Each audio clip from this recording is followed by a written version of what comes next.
Hello दोस्तों, welcome to PSP classes. मेरा नाम है विक्की जाटो। आज हम पढ़ने वाले मध्य प्रदेश की जलवायु।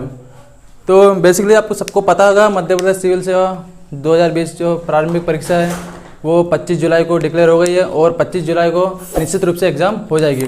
ठीक है। और जिन भी लोगों का अभी तक मध्य प्रदेश सिविल सेवा प्रतियोगिता जो प्री का जो सिलेबस है वो अभी तक किसी का भी कंप्लीट नहीं हुआ, तो हमारे वीडियो के साथ बने रहिए और हमारे साथ बने रहिए। हम 25 जुलाई एग्ज़ाम डेट है। ठीक है, यानी आज से लगभग 50 दिन मान के चलो। 50 दिन में हम पूरा सिलेबस आपको कंप्लीट करा देंगे। ठीक है, बस शर्त है आपको हमारे वीडियो के साथ में और हमारे साथ में जुड़ना रहेगा। ठीक है, तो हम मध्य प्रदेश की आज जलवायु देखेंगे। जो ये मध्य प्रदेश की जलवायु ये यूनिट नंबर 3 में हमें देखने को मिलती है। ठीक है, मध्य प्रदेश का जो जियोग्राफी वाला पार्ट है सिलेबस में यूनिट नंबर 3 में इसको देख रहेगा। ठीक है, तो हम मध्य प्रदेश के जो पूरी जियोग्राफी है और यूनिट नंबर 3 में जो देख रखी टोटल मध्य प्रदेश के जो सिलेबस है प्री वाला उसमें 10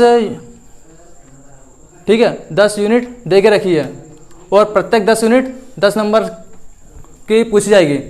तो हम जितनी भी जो 10 यूनिट है उनको एक एक करके कंप्लीट करेंगे और 10-10 नंबर जो हमारे बनेंगे वहाँ से हम स्कोर करेंगे। तो पहले हम जियोग्राफी ले रहे हैं मध्य प्रदेश की।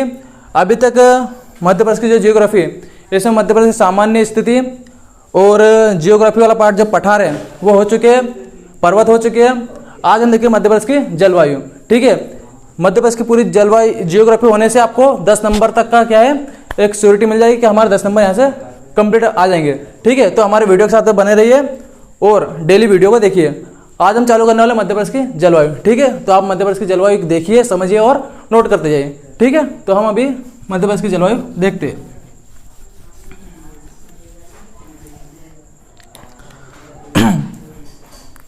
सबसे पहले हम समझते हैं जलवायु होती क्या है। ठीक है, बेसिकली अभी आपको पता होगा जून माह का प्रारंभ हो गया और जून माह में बरसात का आना प्रारंभ हो गया। यानी मध्य प्रदेश की जो जलवायु इसमें अगर हम देखें तो हमें पता चलता है कि जून माह में क्या होता है, जलवायु का आगमन होता है।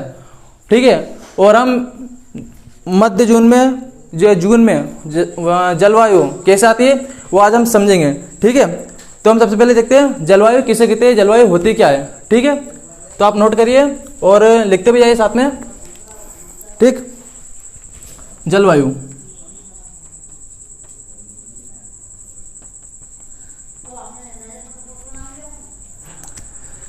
जलवायु क्या होती है। बेसिकली से हम सीधे तौर पर समझे तो किसी क्षेत्र पर या किसी स्थान में बहुत लंबे समय से मौसम की स्थिति का बना रहना, यानी एक जैसी मौसम की स्थिति का बना रहना। इस मौसम में हमें क्या क्या देखने को मिलेगा,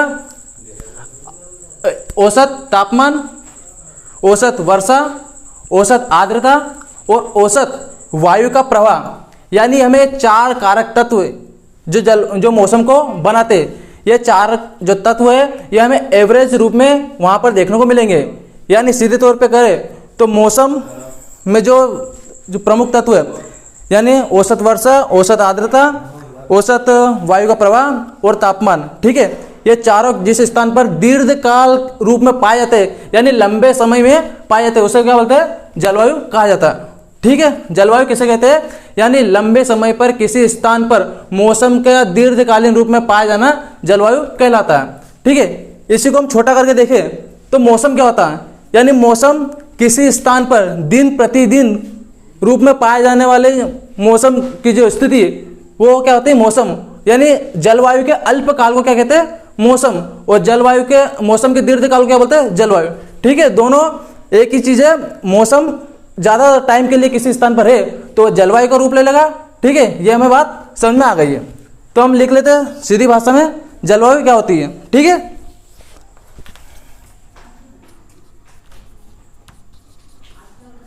तो लिखिए किसी स्थान पर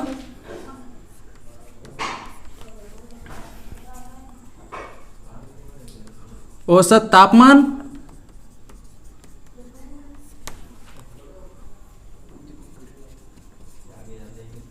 औसत वर्षा,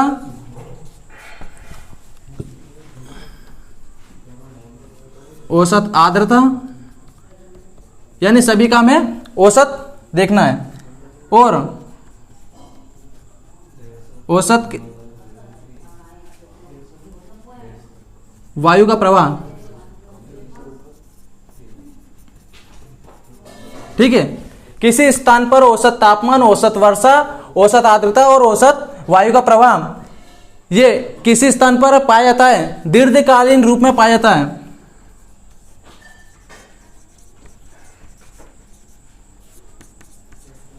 दीर्घकालीन रूप यानी यूं कहे बहुत लंबे समय तक एक ही जगह पर पाया जाना, यानी हजारों साल, लाखों साल एक ही जगह पर पाया जाना, ठीक है, दीर्घकालीन रूप से पाया जाना क्या कहलाता है? जलवायु कहलाती है।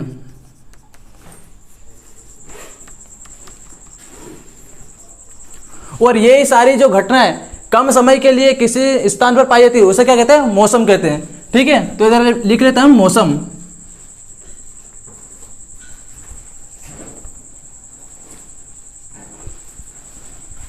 ठीक है।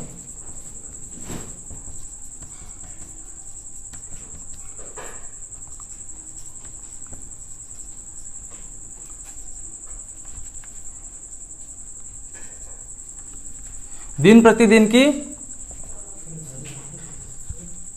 यानी सीधी भाषा में लिखे तो दिन प्रतिदिन यानी दो एक दिन का जो जिस स्थान पर औसत वर्षा, तापमान, आर्द्रता और जलवायु का प्रवाह देखने को मिलता है उसे क्या बोलते हैं? मौसम बोलते हैं। दिन प्रतिदिन औसत वर्षा, तापमान,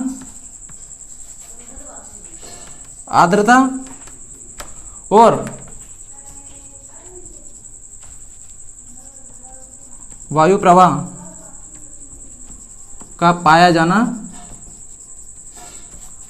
मौसम कहलाता है, ठीक है। ये हमें समझ में आ गया। एक शब्द आता है, एक क्वेश्चन आता है मौसम, ठीक है। मौसम जो शब्द है ये किस भाषा से लिया हुआ है, ठीक है। तो बेसिकली मौसम अरबी भाषा का शब्द है, ठीक है। अब इधर लिख लीजिए, ये अरबी भाषा का शब्द है,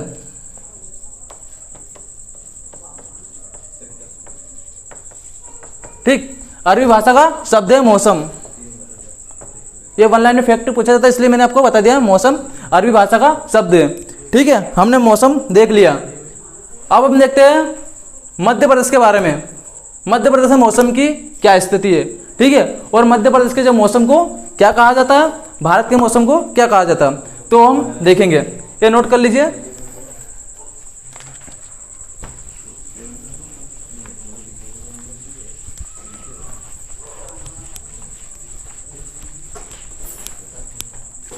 अब हम बात करते हैं मध्य प्रदेश के संबंध में मौसम, ठीक है। तो मध्य प्रदेश में मौसम पाया जाता है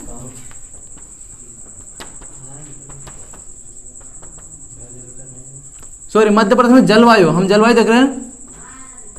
मध्य प्रदेश में जलवायु पाई जाती है उष्ण कटिबंधीय मानसूनी जलवायु, ठीक है। कौन सी जलवायु पाई जाती है मध्य प्रदेश में? तो मध्य प्रदेश में उष्ण कटिबंधीय मानसूनी जलवायु पाई जाती है, ठीक है। अब ये समझिए उष्ण कटिबंधीय ये किसे कहते हैं, ठीक है। ये जो क्षेत्र, ये जो जोन है, ये पृथ्वी पर कहाँ बनता है, ठीक है। यानी किस जोन के अंदर जो ये क्षेत्र बनता है वो हम देखेंगे। और इस जोन के अंदर आने वाले जितने भी तमाम देश है उनकी हम स्थिति अभी जान लेते हैं, ठीक है। तो हम पृथ्वी का मैप बनाते हैं और समझते हैं उष्ण कटिबंधीय किसे कहते हैं, ठीक है।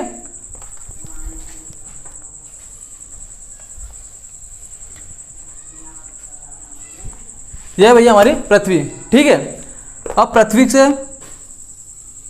0 डिग्री अक्षांश,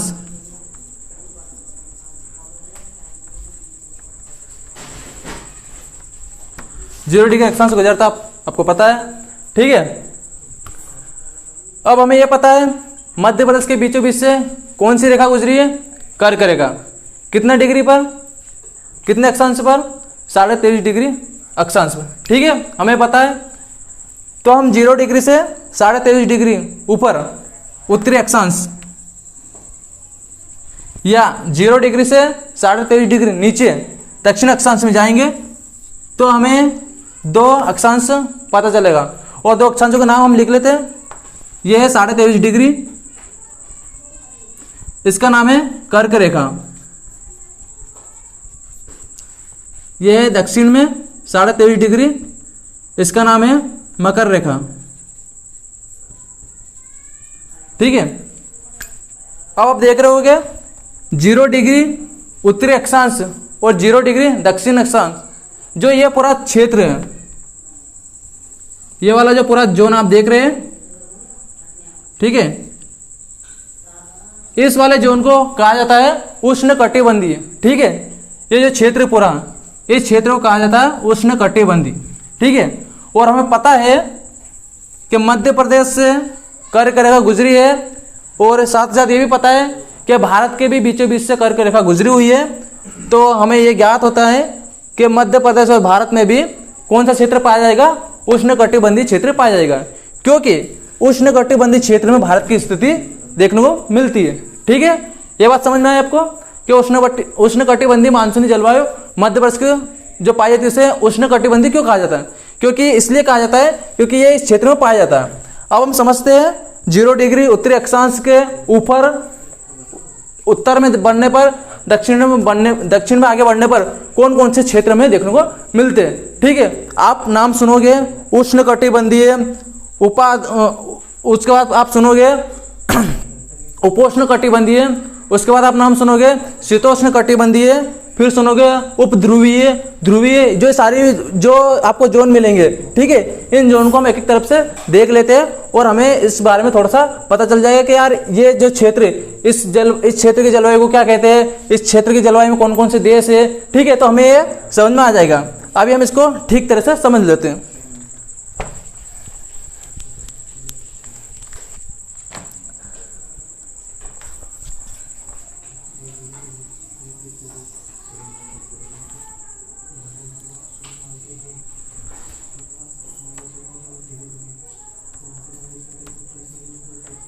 ये हमारा 0 डिग्री अक्षांश। अभी हम एक गोलार्ध को ले लेते हैं। ठीक है, क्योंकि ऊपर भी सेम चीज रहेगी, नीचे भी सेम चीज रहेगी। नीचे भी क्या है, दक्षिण ध्रुव है। ठीक है, बर्फीला जो इलाका है, उत्तरी जो ध्रुव है यह भी बर्फ से ढका हुआ। तो हम चाहे एक ध्रुव ले ले या जो एक गोलार्ध ले ले या ये वाला गोलार्ध ले। ठीक है, हमें जो क्षेत्र देखने को मिलेंगे वो सेम रहेंगे। ठीक है, तो हम अभी ऊपर वाले जो गोलार्ध है इसको हम ड्रॉ कर लेते हैं। ठीक है, तो 0 डिग्री उत्तरी अक्षांश से उत्तर में हम देखते हैं 23.5 डिग्री को जो अक्षांश है, इसे क्या कहा जाता है, कर्क रेखा गुजरती है। ठीक है, और इस वाले जो क्षेत्र है, इस क्षेत्र को कहा जाता है उष्ण कटिबंधीय क्षेत्र। ठीक है, क्या कहा जाता है, उष्ण कटिबंधीय क्षेत्र इसे कहा जाता है। अब हम देखते हैं 23.5 डिग्री से ऊपर हम जाएंगे उत्तरी अक्षांश में, तो हमें देखने को मिला 30 डिग्री अक्षांश। ठीक है, 30 डिग्री अक्षांश हम ऊपर जाएंगे तो हमें कौन सा क्षेत्र देखने को मिलेगा, तो हमें मिलेगा उपोष्ण कटिबंधीय। उपोष्ण कटिबंधीय आपको यहां पे दिख नहीं रहा तो मैं बोल रहा हूं, आप इसे भी सुनकर नोट कर लीजिए। उपोष्ण कटिबंधीय 30 डिग्री में, इससे हम ऊपर बढ़ेंगे तो हमें देखने को मिलेगा 66.5 डिग्री। ठीक है, 66.5 डिग्री अक्षांश। ये जो वाला बेल्ट, ये जो बेल्ट है, इसमें हमें कौन सा क्षेत्र देखने को मिलेगा, तो इसमें हमें देखने को मिलेगा शीतोष्ण, यानी हम धीरे धीरे क्या है, ठंडी जो ध्रुव है, ध्रुव के पास हम पहुंच रहे हैं तो हमें क्या ठंडा जोन देखने को मिलेगा। तो यहां पर क्या देखने को मिलेगा, शीतोष्ण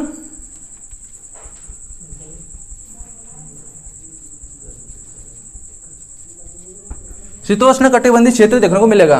ठीक है, अब हम थोड़ा सा ऊपर और बढ़ेंगे, हमें मिलेगा 80 डिग्री अक्षांश। ठीक है, 80 डिग्री अक्षांश जो ये वाला जोन है, ये हमें देखने को मिलेगा उपध्रुवीय।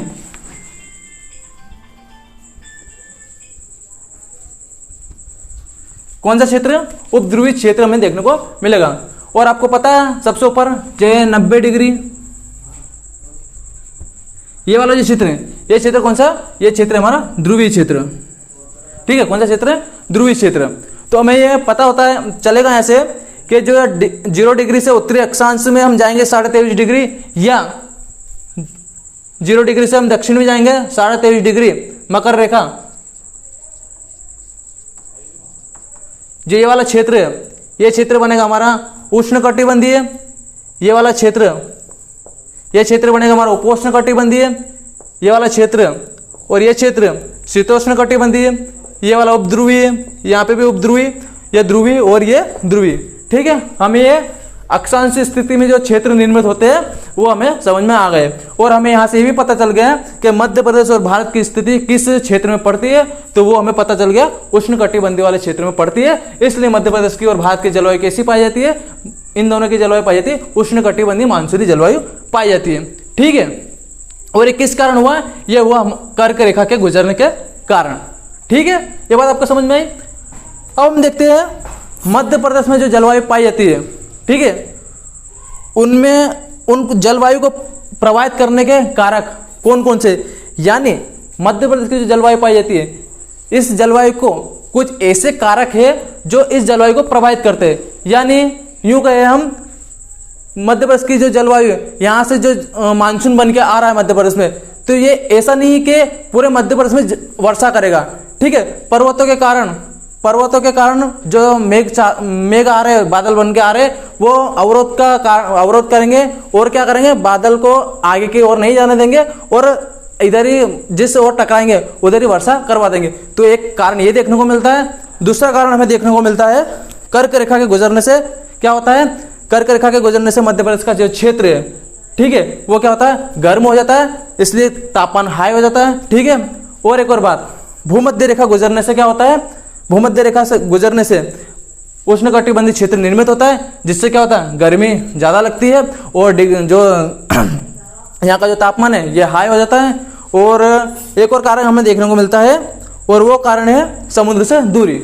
ये एक बहुत महत्वपूर्ण कारक है, क्योंकि समुद्र से बहुत दूरी होने के कारण मध्य प्रदेश में कौन सी जलवायु निर्मित होती है? कुछ कुछ पठारों में हमने देखा है कि इस दूरी के कारण, यानी समुद्र से दूरी के कारण हमें देखने को मिलती है महाद्वीपीय प्रकार की जलवायु। मैंने पिछले वीडियो में आपको बताया था महाद्वीपीय प्रकार की जलवायु किसे कहते हैं। यानी उस क्षेत्र को, जिस क्षेत्र से समुद्र की दूरी ज़्यादा होने के कारण उस क्षेत्र में गर्मी में अधिक गर्मी और ठंड में अधिक ठंड पड़ती है, इसलिए उस क्षेत्र की जलवायु को कहा जाता है महाद्वीपीय जलवायु। और इसका एक ही कारण है कि उस स्थलखंड का समुद्र से अधिक दूरी का होना। ठीक है, आपको ये समझ में आ गया। अब हम देखते हैं मध्य प्रदेश की जलवायु, इसको प्रभावित करने वाले कारक, और वो कारक हम अभी एक एक करके नोट कर लेते हैं। वैसे मैंने आपको समझा दिया, अब हम नोट भी कर लेते हैं। ठीक है, तो आप नोट करिए।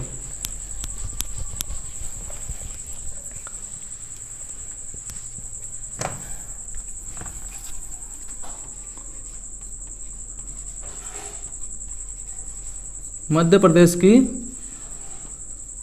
जलवायु को प्रभावित करने वाले कारक। दोस्तों, हमें 50 दिनों में मध्य प्रदेश का जो सिलेबस है, सिविल सेवा जो प्री का सिलेबस है, वो हमें कंप्लीट करना है। इसलिए हम वे ही टॉपिक लेंगे जो एग्जाम, जो सिलेबस में दिए हुए हैं, और हम सीधे जो क्वेश्चन बनने वाले वही चीज़ें हम पढ़ाएंगे। क्योंकि फालतू की चीज़ें अगर हम पढ़ाएंगे तो सिलेबस हमारा कंप्लीट नहीं होगा।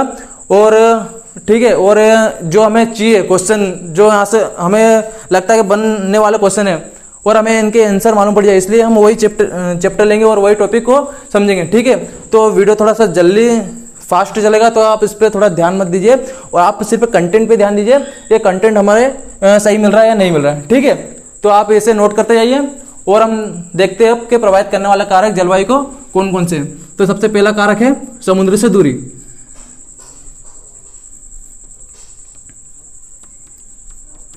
समुद्र से दूरी होने के कारण क्या होता है मध्य प्रदेश में? समुद्र से दूरी होने के कारण यहाँ पर तापमान में वृद्धि,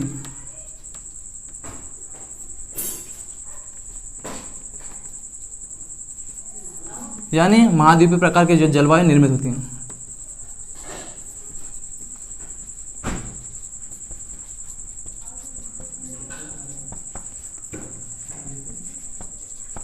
ठीक है दोस्तों, ये हमें कारण समझ में आ गया। दूसरा कारण है कर्क रेखा का गुजरना।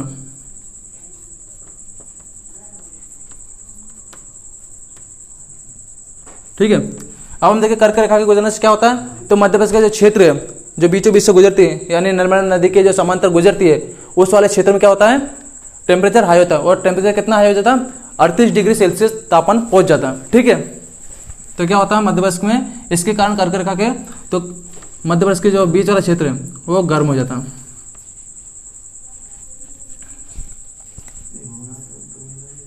तापमान गर्म होना, तापमान बढ़ना, ये लिख देता हूँ। ठीक है, तापमान बढ़ना। तीसरा कारण हम देखते हैं भूमध्य रेखा से भूमध्य जो रेखा गुजरती है, ठीक है, उसकी नज़दीकी होने के कारण भी यहाँ पर तापमान या उष्णकटिबंधीय क्षेत्र का निर्मित होना। ठीक है,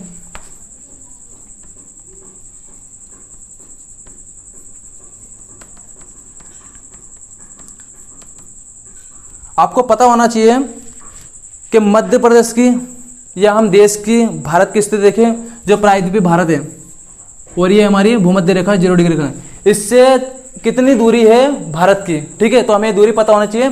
तो आपको पता होनी चाहिए दूरी कितनी होती है, तो ये दूरी 876 किलोमीटर का गैप है। ठीक है, 876 किलोमीटर दूरी यहाँ पर किसकी, 0 डिग्री रेखा की और प्रायद्वीपीय भारत के जो दक्षिण बिंदु, यानी कौन सा दक्षिण बिंदु हमारा, कन्याकुमारी, इसके बीच की दूरी कितनी, 876 किलोमीटर। ये हमें पॉइंट पता होना चाहिए। ठीक है, तो भूमध्य रेखा के गुजरने से क्या होता है, उष्णकटिबंधीय क्षेत्र निर्मित होना।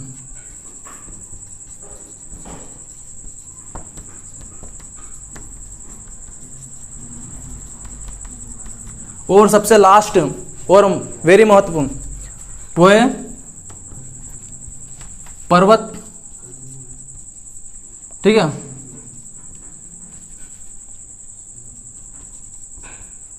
पर्वतों का अवरोध होना, यानी पर्वतों के कारण, हम ऐसा लिख लेते हैं,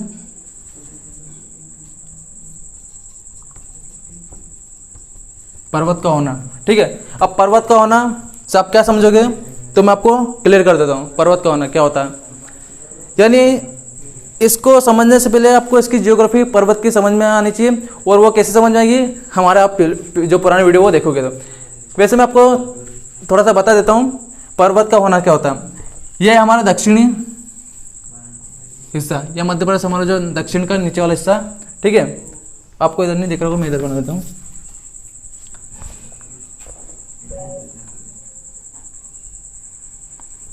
यानी ये हमारा मध्य प्रदेश का जो दक्षिण हिस्सा है। ठीक है, यहाँ पर हमारा सतपुड़ा पर्वत, ठीक है, और ये यहाँ पर हमारा विंध्याचल पर्वत। ये क्या है, सतपुड़ा, यह है विंध्याचल। ठीक है, पर्वत पढ़ लेना तो आपको समझ में आ जाएगा अच्छे से लोकेशन। ठीक है, इनकी कहाँ पर कौन सा पर्वत है, किस दिशा में, कहाँ से कहाँ तक फैला हुआ। तो हम देख रहे हैं पर्वत का होना। अब पर्वत के होने से जलवायु पर क्या प्रभाव पड़ता है, तो बहुत ज़्यादा प्रभाव पड़ता है। यानी मध्य प्रदेश में हम बात करें तो मध्य प्रदेश के पश्चिम में कौन सा सागर है, पश्चिम में कौन सी खाड़ी है, अरब सागर की खाड़ी है। हम बात करें दक्षिण पूर्व में कौन सी खाड़ी है, पूर्व में बंगाली खाड़ी है। ठीक है, तो मध्य प्रदेश में बंगाल खाड़ी है और अरब सागर खाड़ी है, दोनों की खाड़ियों से क्या होता है, मानसून उठता है और मध्य प्रदेश में वर्षा करता है। ठीक है, और विंध्याचल में आपको पता है कि दोनों जगहों से क्या होती है, वर्षा होती है। यानी अरब सागर खाड़ी से लाया हुआ मानसून यहाँ पर गिरता है और बंगाल खाड़ी के भी जो मानसून उठता है वो यहाँ पर गिरता है। लेकिन जो अरब सागर की खाड़ी से जो मानसून उठता है वो मध्य प्रदेश की जो दक्षिणतम जो पर्वत श्रृंखला यानी सतपुड़ा पर्वत श्रृंखला, इससे टकरा जाता है और वर्षा इस वाले क्षेत्र में, यानी कौन से जिले, खंडवा, बैतूल, छिंदवाड़ा, बालाघाट, इस वाले क्षेत्र में अधिक वर्षा हो जाती है। और आपको पता होगा होशंगाबाद में सबसे ज़्यादा वर्षा होने का कारण क्या है, तो वह सतपुड़ा पर्वत का जो बंगाली खाड़ी में जो मानसून जा रहा है इसको रोकना और पंचमढ़ी में सबसे ज़्यादा वर्षा करना। ठीक है, तो एक प्रमुख कारण है कि सतपुड़ा के कारण मानसून आगे नहीं बढ़ पाता और दक्षिण में वर्षा हो जाती है। इसके कारण क्या होता है, इसके कारण होता है कि उत्तर में मानसून का ना जा पाना और यहाँ पर होती है 75 सेंटीमीटर वर्षा होती है। और वो इसी कारण होती है कि वर्षा का जो मौसम है, यानी जो इधर का जो बंगाल खाड़ी से जो लाया हुआ मानसून है ये आगे नहीं पहुँच पाता, वो सतपुड़ा पर्वत श्रेणी से टकरा कर यहीं पर गिर जाता है। ठीक है, इसलिए ऊपर वाले क्षेत्र में आप देखोगे भिंड में सबसे कम वर्षा हो रही है। इधर आप देखो पश्चिम में जो पश्चिम के जो जिले हैं, ठीक है, झाबुआ वगैरह जो जिले, इसमें 75 एवरेज सेंटीमीटर वर्षा होती है, वो इसी कारण होती है। एक देख लिया हमने सतपुड़ा के कारण क्या होता है, इधर दक्षिण में अधिक वर्षा होती है और पश्चिम उत्तर पश्चिम में वर्षा कम होती है। अब हम देखिए विंध्याचल पर्वत जो श्रेणी है, ये किस टाइप से जो वर्षा का उत्तर में जो वर्षा नहीं होने का कारण क्या होता है, तो बंगाली खाड़ी से जो मानसून उठता है वो टकराता है विंध्याचल पर्वत श्रेणी से, उस कारण जो विंध्याचल का जो दक्षिणी बिंदु है यहाँ पर अत्यधिक वर्षा होना और इसके उत्तर में मानसून का ना जाना, वहाँ पर वर्षा नहीं होती है। और इसी कारण आपको पता है भिंड के जो गोहद है वहाँ पर वर्षा सबसे कम होती है, कितनी होती है, 75 सेंटीमीटर। ठीक है, तो दो प्रमुख कारण, दो प्रमुख पर्वत कौन कौन से, विंध्याचल और सतपुड़ा, ये दो प्रमुख कारण क्या होता है जो मानसून को आगे नहीं जाने देते और वर्षा का या जलवायु को प्रभावित करने वाले प्रमुख कारण। ठीक है, तो आप इसे ऐसे लिख लीजिए, पर्वत का होना, तो पर्वत में कौन कौन से, सतपुड़ा और विंध्याचल।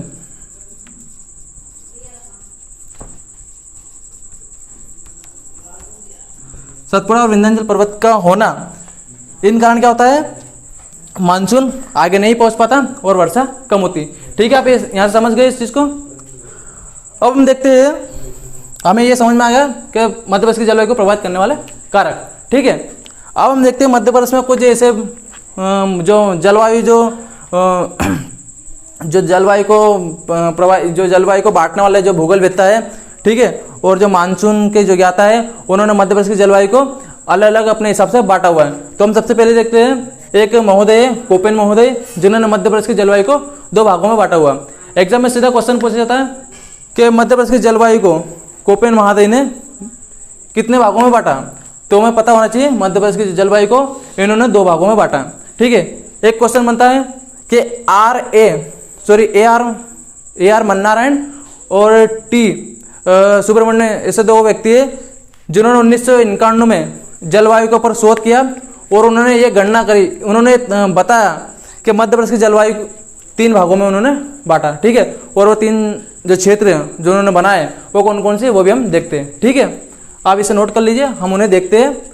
जलवायु को विभाजित करने वाले जो दो या तीन जो भूगोलवेत्ता है उनको हम देख लेते हैं। ठीक है,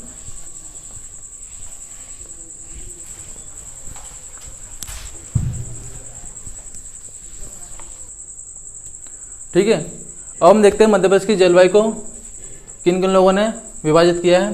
ठीक है, अपने अपने हिसाब से उन लोगों ने क्या करा, मध्य प्रदेश की जलवायु को समझा और अलग अलग की स्थिति में उन्हें बांट दिया। सबसे पहले हम देखते हैं कोपेन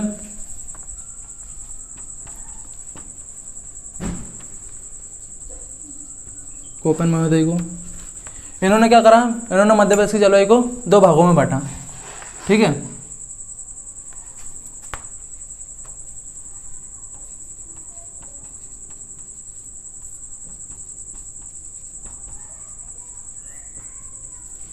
ठीक है,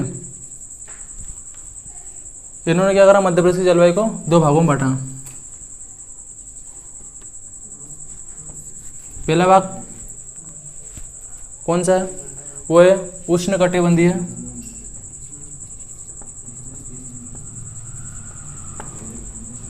उष्णकटिबंधीय सवाना जलवायु।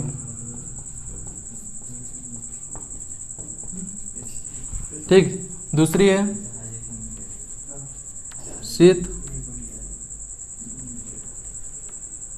शीतोष्ण वर्षा जलवायु। ठीक है, इन दो भागों में मध्य प्रदेश की जलवायु को कोपेन महोदय ने बांटा। ठीक है, अब हम देख लेते हैं कुछ और वैज्ञानिक जिन्होंने मध्य प्रदेश की जलवायु को, ठीक है, उन्होंने अपने हिसाब से विभाजित किया। तो सबसे पहले हम इसमें देखते हैं AR सुब्रमण्यम।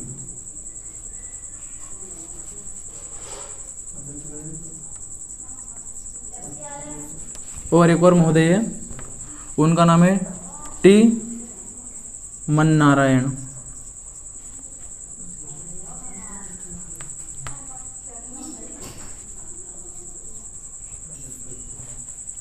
ठीक है, AR सुब्रमण्यम और टी मन्नारायण। ठीक है। इन्होंने 1991 में मध्य प्रदेश की जलवायु को 3 भागों में बांटा। ठीक है, 3 भाग कौन कौन से हैं? 3 भाग है उष्णकटिबंधीय, ठीक है, कौन कौन सी है? उष्णकटिबंधीय, अर्धशुष्क उष्णकटिबंधीय,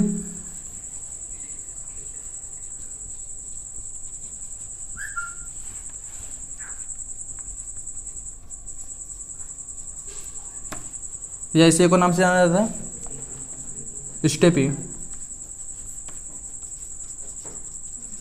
ठीक है, उष्णकटिबंधीय और स्टेपी जलवायु। ठीक है, दूसरी कौन सी है? शीतोष्ण, शीतोष्ण वर्षा जलवायु।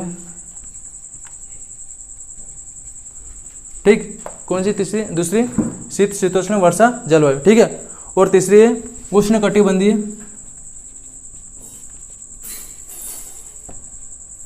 ठीक है, उष्णकटिबंधीय मानसून।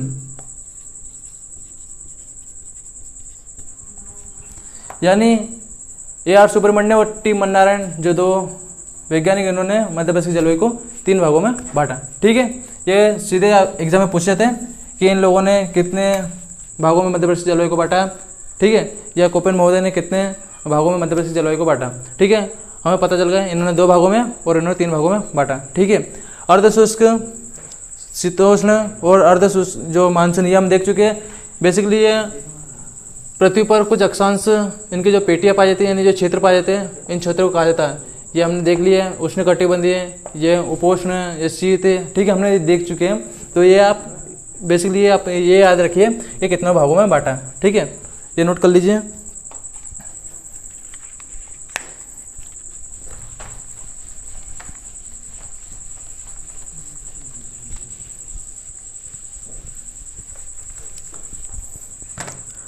अब हम देखते हैं मध्य प्रदेश को। ठीक है, मध्य प्रदेश की जो जलवायु, ठीक है, मध्य प्रदेश की जलवायु, सॉरी, जो मध्य प्रदेश की जलवायु, इसको बेसिकली क्षेत्रीय आधार पर कितने भागों में बांटा है? ये क्षेत्रीय आधार पर 4 भागों में बांटा है। ठीक है, और वो कौन कौन से है वो देख लेते हैं। ठीक है, मध्य प्रदेश की जो जलवायु, इसको क्षेत्रीय आधार पर कितने भागों में बांटा है? तो वो 4 भाग हैं। वो कौन कौन से हैं?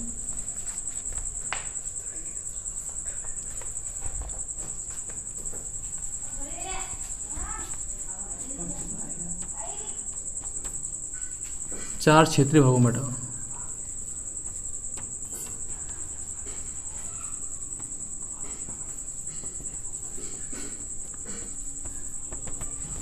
ठीक है, हम इन्हें यहीं पे देख लेते हैं। सबसे पहले हम देखते हैं मध्य प्रदेश का उत्तरी वाला क्षेत्र, यानी हम इधर थोड़ा सा मैप बना ही लेते हैं तो हमें समझ में आ जाएगा।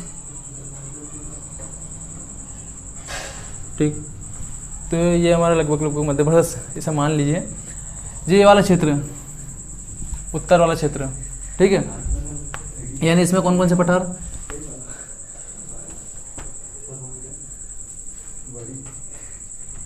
उत्तरी मैदान, उत्तरी मैदान वाला क्षेत्र। ठीक है, इसमें हम देखें तो इसमें हमें क्या क्या देखने को मिलता है?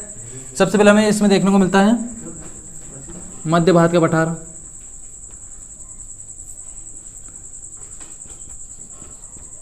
सेकंड बुंदेलखंड और रीवा पन्ना।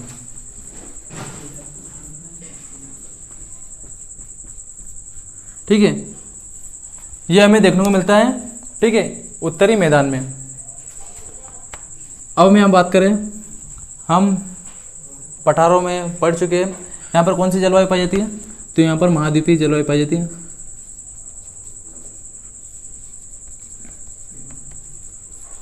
ठीक है, महाद्वीपीय जलवायु पाई जाती है।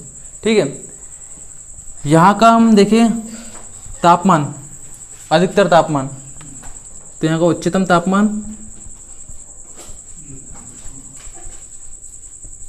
तो 40 से 45 डिग्री सेल्सियस।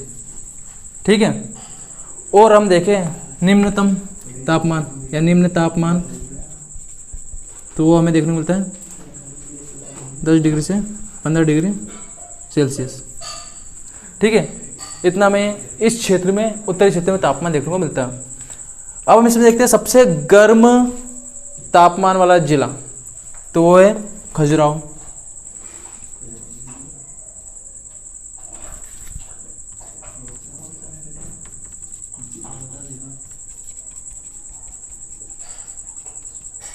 कौन सा है वो? खजुराहो। ठीक है,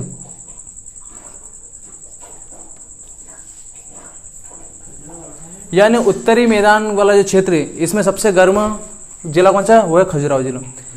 अब इसमें हम देखते हैं सबसे ठंडा जिला उत्तरी मैदान में कौन सा आता है, तो वो है शिवपुरी।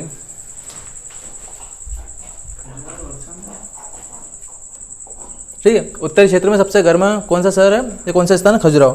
ठीक है, अब यहीं पे देख लेते सबसे ठंडा, ठीक है, सबसे ठंडा स्थान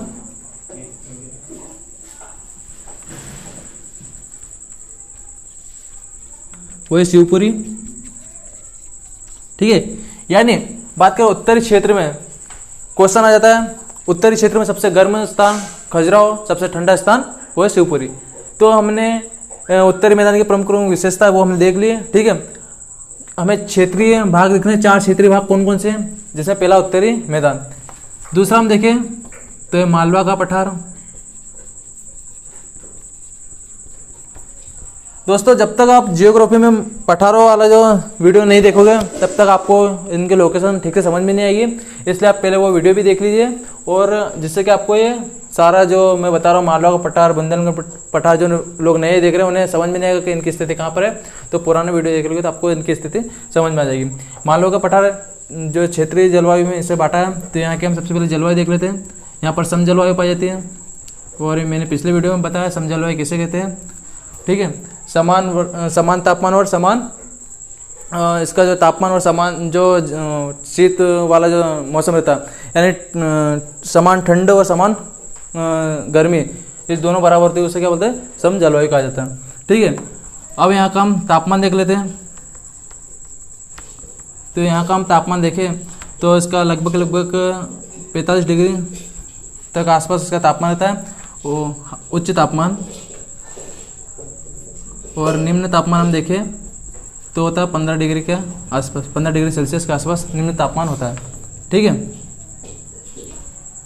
अब हम देखते हैं तीसरा जो क्षेत्रीय भाग है, तीसरा क्षेत्रीय भाग हम देखते हैं, इसमें है नर्मदा सोन वाला क्षेत्र।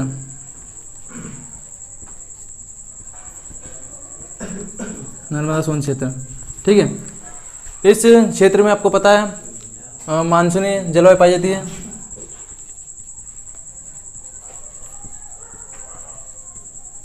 मानसूनी जलवायु मैंने बता दिया आपको पिछले वीडियो में। तापमान हम देखें यहाँ का, तो तापमान यहाँ पर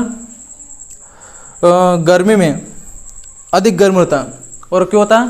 क्योंकि कर्क रेखा यहाँ से गुजरती है, तो तापमान यहाँ पर उच्च होता है। ठीक है, उच्च होता है, और कितना उच्च होता है? तो लगभग 45 से 48 डिग्री सेल्सियस यहाँ का उच्च तापमान होता है। ठंड की बात करें तो साधारण ठंड यहाँ पर गिरती है। ठीक है, साधारण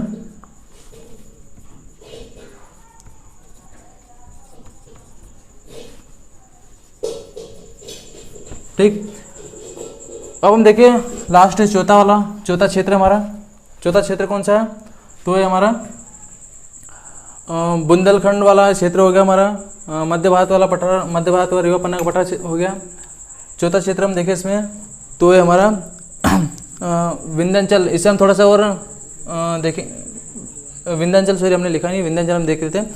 विंध्याचल वाला जो क्षेत्र है उसका जो उसकी जलवायु कैसी है वो देखते हैं हम यहाँ पर एक चीज़ और नोट कर लेते हैं, जो मालवा का जो क्षेत्र है इसमें जो वर्षा होती है वो कौन सी खाड़ी से होती है। ठीक है, ये क्वेश्चन बहुत महत्वपूर्ण है। तो मालवा के जो पठार है इस क्षेत्र में किस खाड़ी से जलवायु मौसम आता है, वर्षा होती है? तो है अरब सागर। अरब सागर से वर्षा होती है इस क्षेत्र में। ठीक है, ये महत्वपूर्ण है। अरब सागर से यहाँ पर क्या होती है? वर्षा होती है। देखते हैं चौथा क्षेत्र वो है विंध्याचल।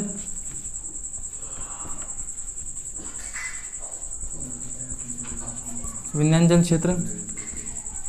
जलवायु की बात करें, लगभग मालवा के जैसी जलवायु यहाँ पर भी पाई जाती है। ठीक है, साधारण ठंड और साधारण गर्मी यहाँ पर पड़ती है। ठीक है, तो हम इसके समतुल्य लिख सकते हैं यहाँ पर समजलवायु। अब यहाँ पर सबसे महत्वपूर्ण प्रश्न बनता है यहाँ पर, इस क्षेत्र में वर्षा किस खाड़ी से होती है? तो इस क्षेत्र से बंगाल की खाड़ी और अरब सागर की खाड़ी से वर्षा होती है। यानी मैंने अभी बताया थोड़ी देर पहले आपको, विंध्याचल पर्वत जो कि जलवायु प्रभावित करता है। तो यहाँ पर क्या होता है, विंध्याचल का जो ये वाला क्षेत्र पहाड़ी, जब बंगाल खाड़ी से जो मानसून उठता है वो यहाँ पर एकत्र हो जाता है, अरब सागर से जो मानसून होता है वो यहाँ पर एकत्र हो जाता है, और क्या होता है, इस वाले क्षेत्र में वर्षा हो जाती है। ठीक है, तो दोनों खाड़ियों से क्या होता है, यहाँ पर विंध्याचल में वर्षा होती है। ठीक है, तो ये हमने प्रमुख 4 कारण देख लिए, 4 क्षेत्र देख लिए हमने जलवायु के आधार पर। अब हम देखते हैं जलवायु परिवर्तन कैसे होता है। ठीक है, आपको पता होना चाहिए पृथ्वी पर संपूर्ण जो हलचल होती है, जो भी क्रिया होती है, वो सूर्य की उपस्थिति के कारण होती है। ठीक है, यानी सूर्य सौरमंडल का मेन ये समझिए कि महत्वपूर्ण अंग है। ठीक है, क्योंकि सौरमंडल में तमाम जितनी भी घटनाएं घटित होती है वो सूर्य के कारण ही होती है। ठीक है, तो जलवायु जो है ये भी सूर्य की स्थिति में परिवर्तन होने के कारण ही क्या होता है, परिवर्तन होता है। तो हम देखते हैं जलवायु को, जो जलवायु परिवर्तन होती है, ठीक है, वो जलवायु परिवर्तन कैसे होती है और सूर्य की स्थिति में क्या परिवर्तन आता है जिससे पृथ्वी की जलवायु परिवर्तित होती है। ठीक है, तो हम वो समझते हैं।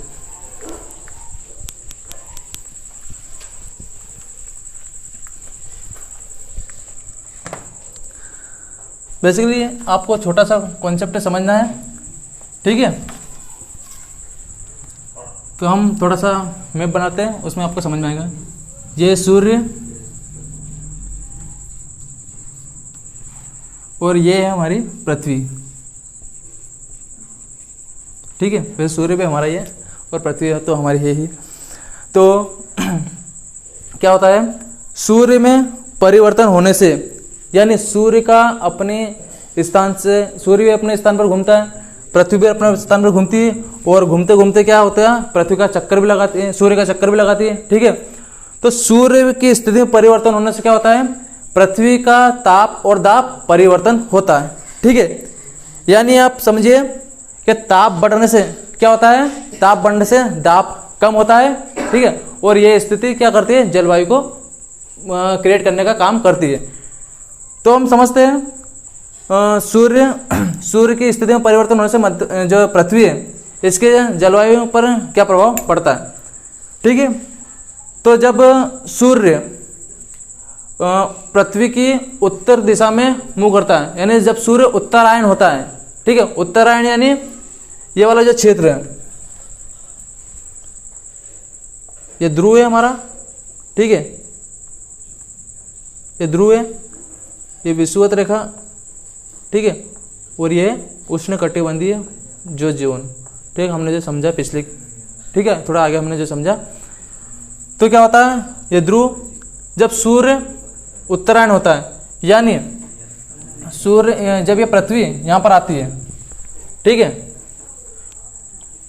और क्या होता है, यह सूर्य की जो रेखा है ये इसके पृथ्वी के उत्तर की दिशा में पड़ने लगती है।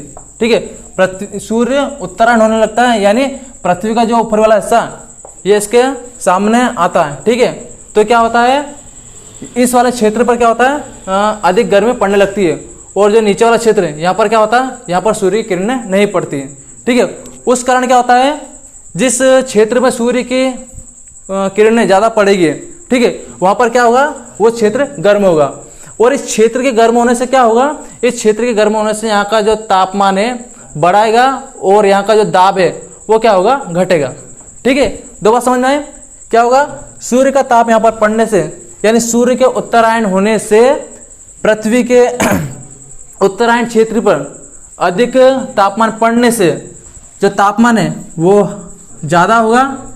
ठीक है, ये तापमान क्या होगा, ज़्यादा होगा, और दाब क्या होगा, दाब होगा कम। ठीक है, यानी प्रेशर क्या होगा, कम होगा। ठीक है, और इस प्रेशर कम होने से क्या होगा, जो दूसरे जो क्षेत्र जहाँ पर क्या होता है, जहाँ पर जो ठंडी हवा है, जो आर्द्र वाली हवा है, यानी जो आर्द्र भरी हवा है, वो क्या होती है, वो हल्के क्षेत्र में जाती है। यानी जो ये आर्द्र वाला जो क्षेत्र है, जहाँ पर क्या होता है, जहाँ पर गर्मी कम पड़ रही है और वहाँ जो ह्यूमिडिटी जो ऊंची उठी, जो बड़ी भारी मात्रा में पड़ी इकट्ठा हो गई, वो क्या होती है, जो प्रेशर है कम हो गया और वो इलाका क्या होगा, खाली हो गया। तो ये जो ह्यूमिडिटी वाली जो हवा है, यह क्या होती है, कम हाई प्रेशर से लो प्रेशर की, यानी कम जो ज़्यादा दाब होता है जिस क्षेत्र में, वो वहाँ से उठकर हवा के माध्यम से कहाँ पर जाता है, कम दाब वाले क्षेत्र में जाता है, और इस कारण इससे जाने से क्या होता है, वर्षा होती है। ठीक है, तो आपको ये समझ में आया कि तापमान बढ़ने से क्या होता है, तापमान बढ़ने से दाब कम होता है, और इस दाब में हाई प्रेशर वाली ह्यूमिडिटी आकर क्या करती है, वर्षा करती है। ठीक है, तो हमें क्या समझ में आया कि सूर्य के उत्तरायण होने से क्या होता है, एक तो ताप और दाब में परिवर्तन होता है, जिससे वर्षा का निर्माण होता है, वर्षा इसमें आती है। ठीक है, ह्यूमिडिटी आती है इसमें और वर्षा करती है। दूसरा क्या होता है, सूर्य का उत्तरायण होने से कर्क रेखा के ऊपर वाला जो क्षेत्र है, यहाँ पर सूर्य की रेखा सीधी पड़ती है और यहाँ पर गर्मी अधिक होने लगती है। और ये कब होता है, तो ये होता है 21 मार्च को, यानी 21 मार्च को क्या होता है, सूर्य उत्तरायण होने लगता है। ठीक है, और धीरे धीरे पृथ्वी के उत्तरी भाग में गर्मी होने लगती है।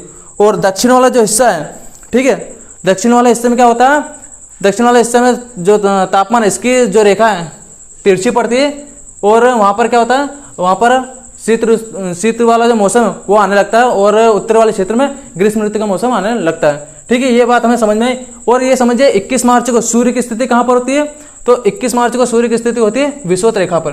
ठीक है, यानी 21 मार्च को सूर्य विषुवत रेखा पर आ जाएगा।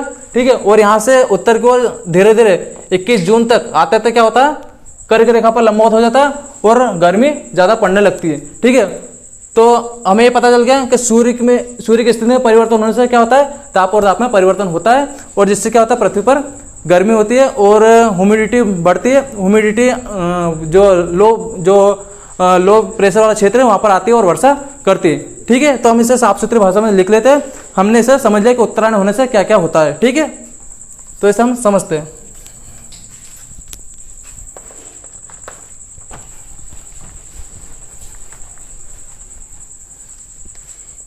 ठीक है, अब हम जो हमने समझा वो लिख लेते हैं, जो एग्जाम में सीधा पूछा जाता है। ठीक है, तो हम यहाँ पर लिख लेते हैं 21 जून को क्या होता है, 21 मार्च को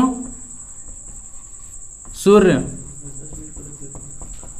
उत्तरायण होता है, यानी उत्तर की दिशा में आता है। उत्तर में क्या होता है, सूर्य की स्थिति आने लगती है, यानी 21 जून को क्या होता है, सूर्य भूमध्य रेखा पर, ठीक है, सीधी रेखा डालते हैं। यह सूर्य है और ये पृथ्वी। ठीक है, तो यहाँ पर क्या होता है, 21 जून को सूर्य की रेखा भूमध्य रेखा पर पड़ती है। ठीक है,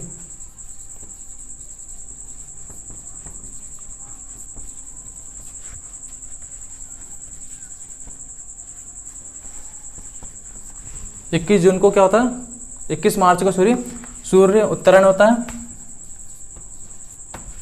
और भूमध्य रेखा पर लंबवत होता है। ठीक है, देखते हैं 21 जून को क्या होता है, सूर्य कर्क रेखा पर लंबवत होता है।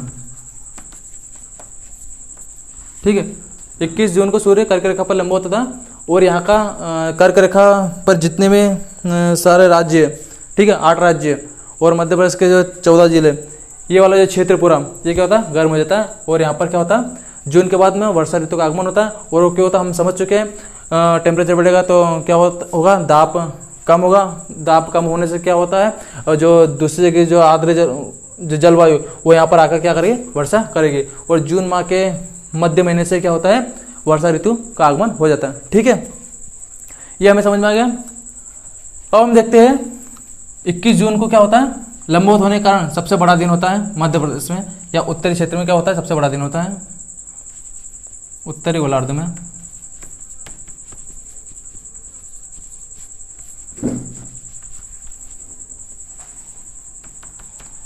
सबसे बड़ा दिन, ठीक है। और अगर हम बात करें उत्तरी गोलार्ध में सबसे बड़ा दिन, तो दक्षिणी गोलार्ध में बेसिकली हमें पता चलेगा कि सबसे छोटा दिन होता है 21 जून को दक्षिणी गोलार्ध में सबसे छोटा दिन। ठीक, ये बात हमें समझ में आई। सेम अब ये कंडीशन क्या होगी, अब ये कंडीशन हमें दक्षिण में देखने को मिलेगी। जब सूर्य दक्षिणायन होगा, ठीक है, उस समय क्या होगा, उस समय दक्षिण की ओर रेखाएं सूर्य की सीधी पड़ेगी और उत्तर की ओर तिरछी पड़ेगी। यानी हम कहे कि 23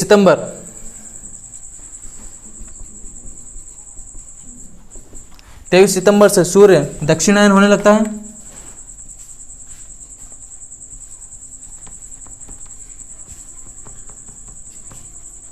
ठीक है, यानी हमने समझा 21 मार्च को सूर्य उत्तरायण होने लगा तो जो पृथ्वी की सूर्य की जो रेखा है वह लंबवत कर्क रेखा पर गिरने लगी। ठीक है, भूमध्य रेखा से ऊपर की ओर बढ़ा, लंबवत गिरने लगी, कर्क रेखा पर आया और उस दिन सबसे बड़ा दिन हुआ। दक्षिणी गोलार्ध में हमें पता चला कि उस दिन सबसे छोटा दिन हुआ। सेम ये घटना घटने के बाद में, यानी 6 महीने के बाद में 23 सितंबर को सूर्य क्या हुआ, दक्षिण की ओर प्रस्थान करेगा और दक्षिण की ओर अपनी जो रेखा है, यानी सूर्य की जो रेखा है दक्षिण को सीधी गिरेगी और उत्तर की ओर तिरछी गिरेगी। ठीक है, उस कारण क्या होगा, दक्षिण में 22 दिसंबर, लगभग 22 दिसंबर के दिन, 22 दिसंबर वाले दिन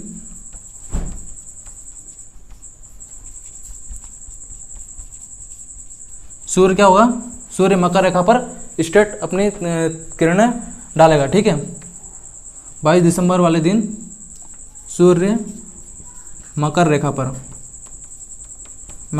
क्या होगा, लंबवत होगा। ठीक है, इसके पश्चात क्या हमें देखने को मिलेगा,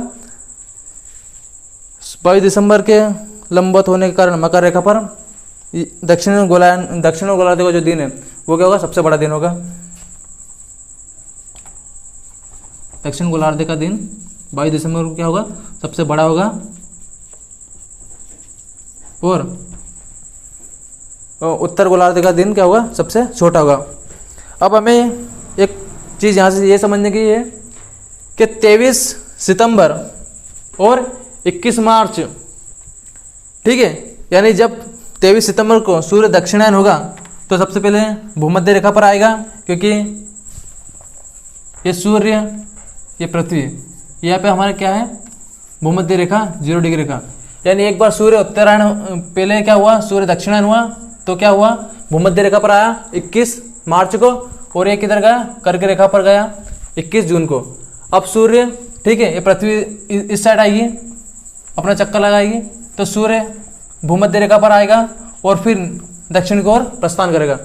ठीक है, तो हमें क्या समझ में आया, 23 सितंबर और 21 मार्च को सूर्य, यानी वर्ष में 2 बार सूर्य भूमध्य रेखा पर अपनी रेखाएं डालता है। ठीक है, तो हम देखते हैं 23 सितंबर को सूर्य क्या होगा, भूमध्य रेखा पर लंबवत होगा।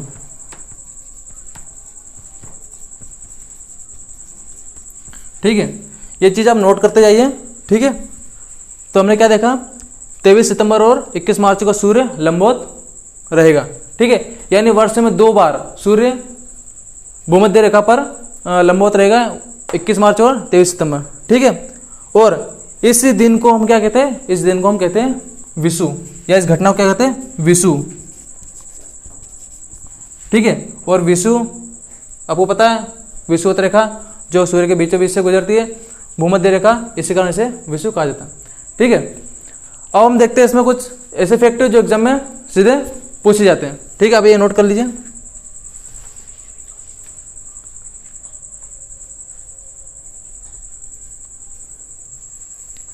ठीक है, तो दोस्तों अब वो फैक्ट देख लेते हैं जो एग्जाम में पूछे जाते हैं या उनके पूछे जाने की संभावना होती है। ठीक है, तो हम सबसे पहले देखते हैं मध्य प्रदेश में जो वर्षा, अधिकांश वर्षा किस मानसून के कारण होती है, तो वो हम देखते हैं, वो है दक्षिण पश्चिम मानसून के कारण मध्य प्रदेश में अधिकांश वर्षा होती है। तो मध्य प्रदेश में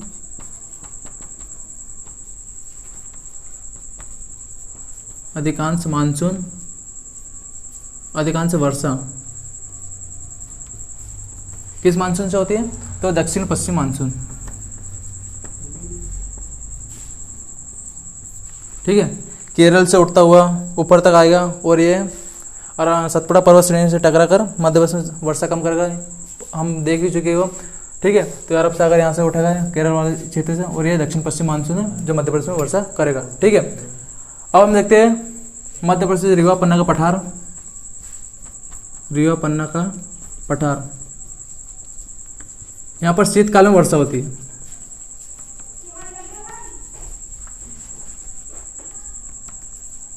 ठीक है, क्या होता है यहाँ पर होता है शीतकाल में वर्षा होती है। और वर्षा किस कारण होती है? होती है पश्चिमी विक्षोभ। ठीक है, पश्चिमी विक्षोभ क्या होता है वो मैं आपको समझाऊँ तो।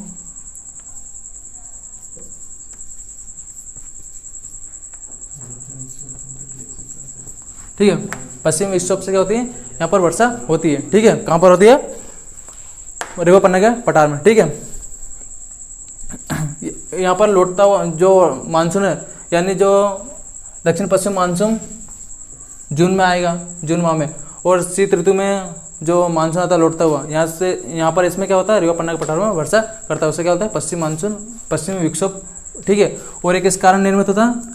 तो ये चक्रवात के कारण निर्मित होता है। ठीक है, ठीक है, चक्रवात के कारण निर्मित होता है।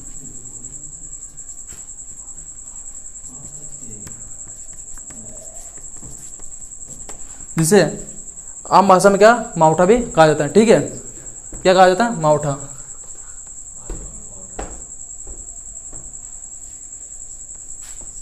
अब मैं आपको बताऊंगा कि इस माह में शीत ऋतु में जो वर्षा गिरती है उसे मावठा, ग्रीष्म ऋतु में उसे योनाला, और वर्षा ऋतु में जो गिरता है उसे चौमासा कहा जाता है। वो भी मैं आपको लिखाऊंगा। ठीक है, ये आप समझ लीजिए। अब हम यहाँ पर देखते हैं वर्षा जो मानसून है, बेसिकली में 4 भागों में मानसून को बांटा हुआ है। वो है, सबसे पहले देखते हैं वर्षा। वर्षा कौन से माह से आरंभ होती है? तो मध्य जून से सितंबर। ठीक है, इसे क्या कहा जाता है? इसे चौमासा कहा जाता है।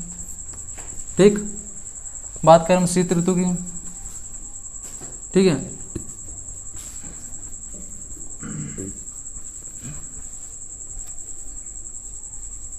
चार भागों में बटा। ठीक है, सबसे पहले इसमें एक और हम देखते हैं लौटता जो मानसून वर्षा करता है, वो भी देखते हैं। वो कब आता है? वो आता है अक्टूबर में।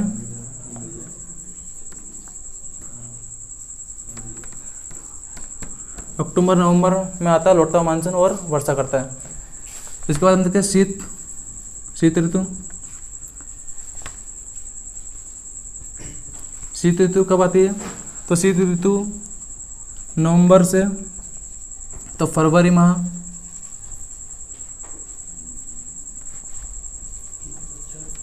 जिसे क्या कहा जाता है? इसे सियाला। ठीक है, सियाला कहा जाता है। और क्या होता है इसमें? मावठा गिरता है, यानी पश्चिमी विक्षोभ के कारण वर्षा होती है। रीवा पन्ना के पठार में इसे मावठा कहते हैं। और इसे किस ऋतु, इसे कौन सी ऋतु कहा जाता है? इसे सियाला ऋतु भी कहा जाता है। देखते हैं ग्रीष्म ऋतु। ये कब आती है? तो ये बात करें मई माह से जून तक, और इसे यूनाला के नाम से भी जाना जाता है। ठीक है, तो हमने 4 ऋतुएं देख ली। ठीक है, बेसिकली ऋतु 3 है, लेकिन हमें इसमें लौटता हुआ मानसून को भी इंक्लूड कर रहे, तो हम 4 ऋतु के रूप में देख रहे हैं। ठीक है, ये आप नोट कर लीजिए। आगे का हम देखते हैं।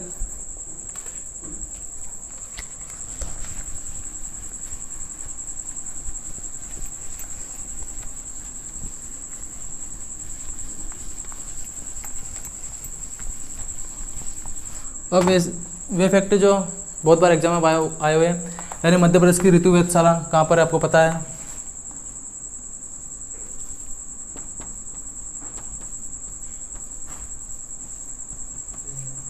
वो इंदौर में। ठीक है, कहाँ पर है? इंदौर में। ठीक है, अब हम बात करें मध्य प्रदेश का सबसे मध्य प्रदेश का जो औसत वर्षा देख लेते हैं, 112 सेंटीमीटर। मैं सीधे फैक्ट लिखा रहा हूँ, ये सीधे एग्जाम में पूछे जाते हैं, एज इट इज ऐसे ही पूछ जाते हैं। सबसे गर्म स्थान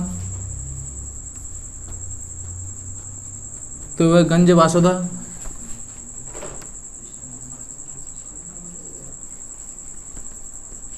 इसका कितना सेल्सियस आका गया, तो इसका 48 डिग्री सेल्सियस यहाँ पर हाईएस्ट सेल्सियस इसका आका गया है।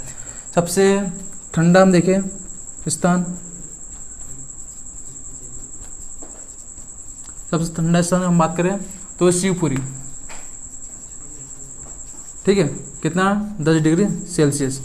सबसे कम, सबसे ठंडा, सबसे ज़्यादा ठंडा कौन सा स्थान है, शिवपुरी, कितना डिग्री, 10 डिग्री सेल्सियस, ठीक है। ये फैक्ट हो गया हमारा कुछ। अब हम इसमें कुछ और ऐसे फैक्ट देख लेते हैं जो क्वेश्चन बन जाते कभी कभार, ठीक है। तो हम इसमें देखते हैं, जो क्वेश्चन बनता है पाला किस माह में पड़ता है, ठीक है।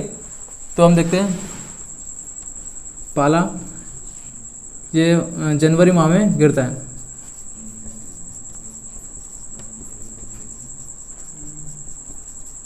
ठीक है। और ये किससे प्रभावित करता है, तो ये फसलों को प्रभावित करता है, ठीक है, फसलों को प्रभावित करता है।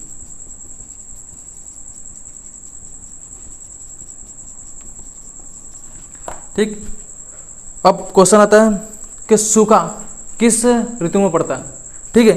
तो सूखा पड़ता है शीत ऋतु में, ठीक है। अब इधर लिख लीजिए,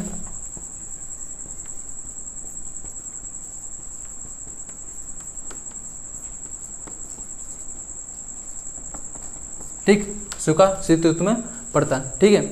एक फैक्ट आता है कि मध्य प्रदेश का जो तापमान वो किस प्रकृति का, कम तापीय, औसत तापीय हो या फिर अति तापीय, तो इसका आंसर है अति तापीय, ठीक है। किस प्रकृति का पाया जाता है यहाँ का तापमान, तो मध्य प्रदेश का तापमान